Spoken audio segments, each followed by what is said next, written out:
আর এবার নজর রাখতে হচ্ছে দীঘার জগন্নাথ ধামের জগন্নাথ দেবের প্রসাদ বিলি গোটা রাজ্যে।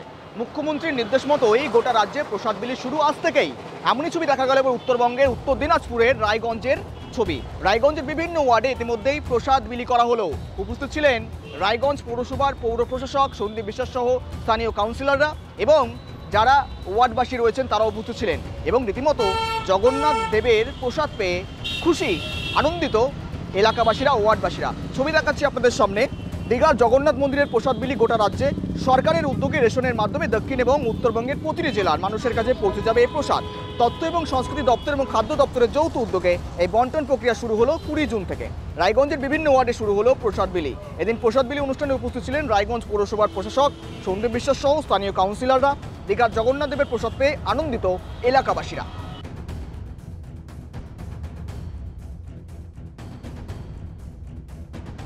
আজকে এখানে মাননীয় মুখ্যমন্ত্রী মমতা বন্দ্যোপাধ্যায় কে আমরা অসংখ্য ধন্যবাদ, কারণ ওনাকে ধন্যবাদ এই কারণেই, কারণ ওনার জন্যই আমরা দীঘাতে না গিয়েও তার প্রসাদটা পেতে চলেছি। এটাই আমাদের কাছে খুবই আনন্দের হয়ে থাকলো।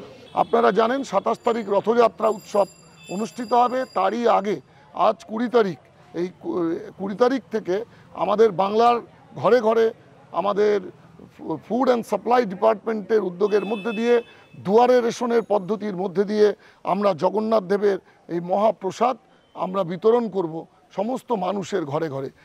আপনারা তো ধর্মাচরণ করছেন, জগন্নাথ ধামের প্রসাদ পৌঁছে দিচ্ছেন, কিন্তু এটা নিয়ে শুরু হয়েছে রাজনীতি ইতিমধ্যেই।